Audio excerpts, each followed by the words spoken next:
MIM party ने 51 municipal seats पर contest किया और आप जानते हैं कि हैदराबाद पार्लियामेंट कॉन्स्टिट्यूंसी में हमने 44 डिविजन्स में से 34 पर कंटेस्ट किया और 33 म्युनिसिपल वार्ड्स पर हमको कामयाबी मिली। मैं फिर से कह रहा हूं कि हैदराबाद पार्लियामेंट्री सेगमेंट में 44 म्युनिसिपल डिविजन्स हैं, जिसमें से MIM ने 34 पर कंटेस्ट किया और 33 पर हमने कामयाबी हासिल की। ये 5 साल पहले भी ऐसा ही था। दूसरा, सिकंदराबाद में हमने 12 सिकंदराबाद पार्लियामेंट कॉन्स्टिट्यूंसी में 12 म्युनिसिपल वार्ड्स में कंटेस्ट किया और 9 म्युनिसिपल डिविजन्स पर 9 म्युनिसिपल डिविजन्स पर अल्हम्दुलिल्लाह हमको कामयाबी मिली। वैसे ही हमने 3 municipal wards Malkajgiri parliament segment में हमने इंतखाबात में हिस्सा लिया, हमको कामयाबी नहीं मिली। 2 म्युनिसिपल डिविजन्स हमने चिवल्ला पार्लियामेंट कॉन्स्टिट्यूंसी में हमने लड़ा और दोनों पर हमको कामयाबी मिली। तो मैं फिर से अल्लाह सुब्हाना व तआला का शुक्रगुजार हूं कि परवरदिगार ने हम पर बहुत बड़ा रहम और करम किया और हमारी पार्टी को इन गरीब आवाम की दुआओं को कबूल किया और हमको कामयाबी से हमकिनार किया। हमारे जो 44 सीट थे अल्हम्दुलिल्लाह हमने उसको रिटेन किया और जो 7 म्युनिसिपल वार्ड्स पर हमको कामयाबी नहीं मिली उसके ताल्लुक से हम लोग बैठेंगे, बात करेंगे। मगर मैंने हमारे तमाम जीतने वाले जितने भी नए नौ मुंतखब शुदा या न्यू कॉरपोरेटर्स हैं उन सब से मैंने बातचीत की है और उनसे मैंने कहा कि भाई साहब, कल से आप लोग तमाम अपने काम का आगाज शुरू कर दीजिए। हमने जो आवाम से वादे किए थे उसको पूरा करने का कल ही से वक्त शुरू होता है। और साथ ही साथ मैं बताना जरूरी समझता हूं आप तमाम को कि पुराना पुल डिवीजन से राजमोहन 4थी मरतबा MIM पार्टी के म्युनिसिपल कॉरपोरेटर के तौर पर जीते हैं। कारवान से हमने स्वामी यादव को टिकट दिया था राजेंद्र यादव साहब की जगह पर, उनको कामयाबी मिली। तो ये हमारी परफॉर्मेंस था जिसको मैं समझता हूं कि मैं इससे मुतमईन हूं। और हमारा जो अगर आप बोलेंगे कि स्ट्राइक रेट है 51 म्युनिसिपल वार्ड्स में, ये हमारा मैं समझता हूं कि सबसे बेहतरीन स्ट्राइक रेट रहा है। अब आपका जो बुनियादी सवाल होगा कि बीजेपी भी जीती, यकीनन बीजेपी जीती है और ये अवाम का फैसला है और हमारी कोशिश ये होगी कि हम जमहूरी तरीके से बीजेपी से मुकाबला करेंगे और हमको पूरा यकीन है कि इनकी बढ़ते हुए कामयाबी के कदम को इंशाअल्लाह ताला हैदराबाद की आवाम बल्कि पूरे तेलंगाना की आवाम इसको रोकेगी। और मुझे ये भी कहना पड़ेगा कि तेलंगाना में जब असेंबली के इंतखाबात होंगे आप देखेंगे कि इंशाअल्लाह ताला ये बीजेपी की जो कामयाबी है वक्तिया कामयाबी है, ये उस वक्त तक इतनी कामयाबियां इनको नहीं मिलेंगी। और मुझे अवाम का फैसला है, हमारी क्या बोलना चाहिए, हमारी ख्वाहिश के बरक्स फैसला आया बीजेपी की हद तक। मगर MIM पार्टी को तो मैं समझता हूं कि हमने तमाम बड़ी मेहनत की और उसका नतीजा हमको अल्लाह सुब्हाना व तआला ने और हैदराबाद की अवाम ने हमको दिया है। निजामाबाद में म्युनिसिपल इलेक्शन हुआ, बीजेपी का MP है वहां पे, कितनी सीट MIM जीती? बीजेपी का MP है निजामाबाद में, MIM ने कितनी सीट जीती? 16 सीट जीती हम। तो आपको बता रहा हूं कि होगा, ये इलेक्शन का वर्डिक्ट है, म्युनिसिपल इलेक्शन है, थोड़ा ऊंच नीच होती है।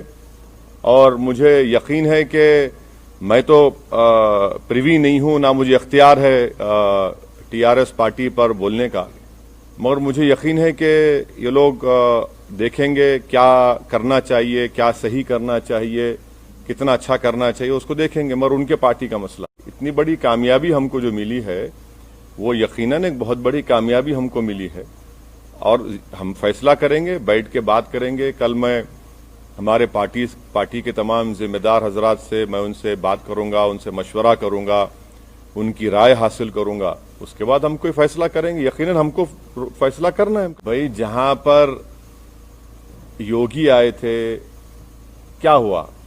टाँटाएं हो गए। सर्जिकल स्ट्राइक बोले थे ओल्ड सिटी के ऊपर, अब डेमोक्रेटिक स्ट्राइक हो गया बीजेपी के ऊपर। ये तो डेटा आपके सामने है, एम्पिरिकल एविडेंस आपके सामने है। हम तो योगी आदित्यनाथ से यही कहेंगे कि आप तो मुंबई गए थे, ज्यादा एक्टिंग मत करिए, हकीकत की दुनिया में आ जाइए और जो जुल्म वहां पर दलितों पर किया जा रहा है उसको खत्म करिए। जो खवानीन आप कॉन्स्टिट्यूशन के खिलाफ बना रहे हैं वो रोकिए। और मुझे यकीन है कि केसीआर गो हमारे अपोजिट पार्टी के हैं, मगर एक बात मानना पड़ेगा, एक रीजनल फेस है और वो रीजनल फेस आज भी इम्पोर्टेंट है, कल भी इम्पोर्टेंट रहेगा। और थोड़ा सा अगर वो लोग जो भी उनके चीजें सही करना है कर लेंगे तो he still a very important and I am sure कि केसीआर जो है वो बीजेपी के ऊपर बहुत बड़े भारी पड़ेंगे आने वाले वक्त में। तो क्या आप उनको सपोर्ट करेंगे अगर मेयर की सीट चाहिए तो? मैं अभी आपसे कहा हूं मैडम कि जरा थोड़ा सांस लेने दीजिए, थोड़ा हमको अपनी इतनी बड़ी कामयाबी हमको मिली है, थोड़ा हमारे तमाम पार्टी के जिम्मेदारों से हमको अपनी उनकी खुशी का हिस्सा बनने दीजिए। और कल सुबह में हम तमाम पार्टी के हमारे जिम्मेदारों से, एमएलएज हैं, एमएलसीज हैं, सीनियर हमारे पार्टी के लीडर्स हैं, उन तमाम से बात करेंगे, मशवरा करेंगे और जो भी फैसला होगा आप तक पहुंचाएंगे। सर, आपने अपने घर हैदराबाद से अपील की थी जब चुनाव प्रचार कर रहे थे कि बीजेपी को यहाँ पर कंप्लीटली रिजेक्ट किया जाना चाहिए, लेकिन आप ही के घर में बीजेपी नंबर कहाँ देखिए, आप लोग नेशनल चैनल पे आपको बड़ी मोहब्बत हो गई असदुद्दीन ओवैसी के घर में। मेरे घर में कौन जीता? हम तो कह रहे हैं कि मेरे अंगना में तुम्हारा काम ही नहीं है। अरे ना, आप देखे सुनिए, आप बताइए, चलिए मेरे घर में कहाँ जीते? आपने कहा नहीं आप नहीं, सुनिए एक बात सुनिए। आप जब कह रहे हैं तो आप बताइए कौन सी जगह पर। हम तो जहां योगी गए वहां हराए, जहां अमित शाह आए वहां हारे। आपने कहा था पुराने शहर में सर्जिकल स्ट्राइक करेंगे, हमने कहा डेमोक्रेटिक स्ट्राइक करेंगे, डेमोक्रेटिक स्ट्राइक हो गया। अब नेशनल मीडिया को बीजेपी के बाजा बजाने का इतना शौक है तो बजाइए आप, मगर हमारे कंधे पे रखकर बाजा मत बजाइए। आप खुलकर कहिए कि हम बीजेपी की बैंड पार्टी हैं, हम बाजा बजा रहे हैं। हम आपसे कहना चाह रहे हैं कि हमारे घर में बीजेपी का जो पोजीशन था वो क्या है आप देख लीजिए। हम आपको फिर से कह रहे हैं कि हैदराबाद पार्लियामेंट सेगमेंट में 44 म्युनिसिपल डिविजन्स हैं। 5 साल पहले भी हमने 34 पर लड़ा था, 33 जीते थे। इस बार भी हम 34 लड़े हैं, 33 जीते हैं। अब आप बताइए, आप लोग तमाम माशाअल्लाह से आइंस्टाइन के करीबी दोस्त हैं, मैथमेटिक्स में आप लोग बहुत अच्छे हैं, हम तो वीक हैं, इसीलिए हम पॉलिटिक्स में। आप बता दीजिए कि ये नंबर सही है गलत है। सर आप हमेशा हैदराबाद और तेलंगाना की जो फैब्रिक है, गंगा जमुनी तहजीब है, उसकी वकालत के मद्देनजर आप बीजेपी और फिरका परस्त ताकतों को रोकने की बात करते रहे हैं। उसी के मद्देनजर आप केसीआर को भी सहयोग करते रहे हैं कई चुनाव में, मतलब लोकसभा और विधानसभा में। तो इसमें तो नहीं था ना कोई लाइन्स हमारा। नहीं, इसमें नहीं था। तो क्या थैंक यू। बीजेपी को रोकने के लिए जैसे आप वकालत करते हैं तो क्या आगे हाथ मिला सकते हैं? क्योंकि जो ये आंधी है, जैसा बीजेपी, आप आंधी बोलते? हाँ, बीजेपी आसमान देखिए कितना साफ है, इतना अच्छा मौसम है, ना हवा। देखिए सुनिए, ये लफ्ज आंधी का क्या मतलब? अरे भाई, अगर आंधी होती तो एमएलसी क्यों हार गए महाराष्ट्र में? महाराष्ट्र में हार, अरे ठीक नहीं जी, अरे भाई आवाम का फैसला है, मगर जरा अल्फाज का इस्तेमाल जो है ना, जरा उसके ऊपर देख कर करिए। आंधी कहाँ आंधी है भाई? अरे भाई, तूफान आपके सामने बैठा हुआ है, आप कहाँ आंधी की बात कर रहे हैं? सर, अब चार मीनार की तो बात हो गई, क्या आप कोलकाता के हावड़ा ब्रिज पर कूच करेंगे सर? नहीं, इलेक्शन लड़ना तो प्रसाद साहब मेरे लिए जरूरी है। मैं जब तक जिंदा रहूंगा मैं इलेक्शन लड़ता रहूंगा, और मुझे जीतने से या हारने से कोई मतलब नहीं है, मुझे लड़ने से मतलब है और मैं लड़ूंगा। अब रहा सवाल, आपके सवाल का जो स्पेसिफिक जवाब है, अब इलेक्शन से हम लोग थोड़ा हैदराबाद के इलेक्शन से फारिग हो चुके हैं, अब बैठ के बात करेंगे आने वाले एक 6-7 दिन में, और फिर इंशाल्लाह फिर अपना सफर शुरू रहेंगे। सर यही फॉर्मूला आप वेस्ट बंगाल में, मतलब आपने कहा था हर नहीं नहीं सोमित देखिए, मैं आपके सामने कई मर्तबा इन पर्टिकुलर आपके तमाम से कहूं कि केरला में और आसाम में मैं नहीं जाऊंगा। ये मेरा एक डिसीजन है और हम उसके पाबंद हैं।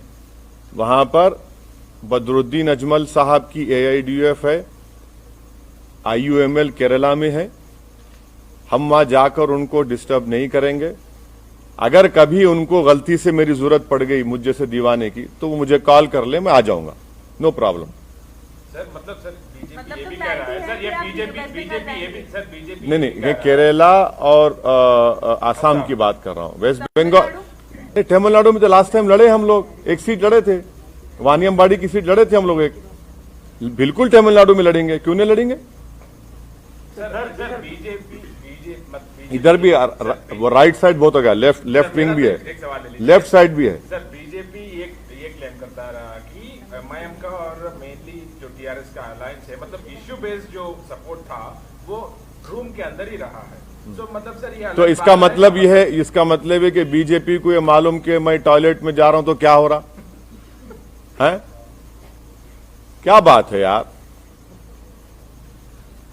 सर जिस तरह से ये मुद्दे उठाए गए थे इस बार बीजेपी के द्वारा, जिस तरह का ध्रुवीकरण किया गया था, क्या आपको लगता है कि ये कहीं ना कहीं काम किया है और आने वाले चुनाव में जो इसे और ज्यादा मजबूती के साथ पेश करेगी बीजेपी? मेरे कॉन्स्टिट्यूंसी में तो काम नहीं किया। नहीं, सुनिए, सर्जिकल स्ट्राइक बोले, ओल्ड सिटी में 30,000 रोहिंग्या बोले, पूरे पुराने शहर की जनता, चाहे वो हिंदू रहो या मुसलमान रहो, बंगाली रहो, दलित रहो, बैकवर्ड क्लास के रहो, हमारे मारवाड़ी कम्युनिटी के, सब बोले कि नहीं, no surgical strike, only democratic strike चलेगा, और यहां से हमने बीजेपी को हराया। अब दूसरी जगह का ये एक म्युनिसिपल इलेक्शन है, मुझे यकीन है कि मुझे कोई बता रहे थे कि मिस्टर केटी रामाराव जो वर्किंग प्रेसिडेंट हैं, उन्होंने अपने PC में कुछ बातें कही हैं, और मुझे यकीन है कि एक के चंद्रशेखर राव बहुत ही मंजेवे सियासतदान है, वो डायरेक्ट हर चीज का चार्ज लेंगे और वो देखेंगे कि क्या करना है क्या नहीं करना है, और उनके पार्टी का मामला है। अब जहां तक बीजेपी का मामला है, वो तो यही बात करते आएगी ना कि रोहिंग्या, बांग्लादेशी, अफगानी और सर्जिकल स्ट्राइक, जिन्ना, तो ये सब रिजेक्ट हो गया। जिसको जिन्ना बोले, पब्लिक बोली जिन्ना नहीं, वो हमारा जीना मरना हमारा एतमाद हम पर किया, हम कोर्ट दिया। तो ये तो चलता है, बीजेपी की अपनी लैंग्वेज कहां बदलेगी बीजेपी? सर मेरा सवाल ये है कि क्या आपको लगता है कि ओल्ड हैदराबाद और AIMIM को टारगेट करके कहीं ना कहीं बाकी का जो GHMC का इलाका था वहां पर जो है, अब देखिए, अब ऐसा है ना मैडम, अब किसी के घर में कल सुबह में भैंस या गाय दूध नहीं देंगी, मेरे को बोल दो आप, मैं जिम्मेदार हूं। सुबह कल मुर्गी पुकारेगी नहीं, सुबह 4 बजे, अरे शायद ओवैसी यहां से गया होगा। अरे छोड़ दीजिए ना, कहने हर चीज में आप लिखिए ओवैसी के घर में ऐसा हुआ, अरे मैं कहां जिम्मेदार हूं? मेरे घर का तो मैं रिकॉर्ड पेश कर दिया आपको, अब दूसरों को बताना पड़ेगा। कब तक आप लोग हमको इस्तेमाल करेंगे? भाई दिल्ली के स्टूडियो में बैठ के ओवैसी, अरे भाई छोड़िए हमको, हमारा रिकॉर्ड सामने है। हम लड़े 51, अगर हम लड़ लेते 80 तो क्या होता फिर? हाँ, ये भी तो सोचो आप। सर बीजेपी का चार्ज, सर बीजेपी का चार्ज 45 हो जाना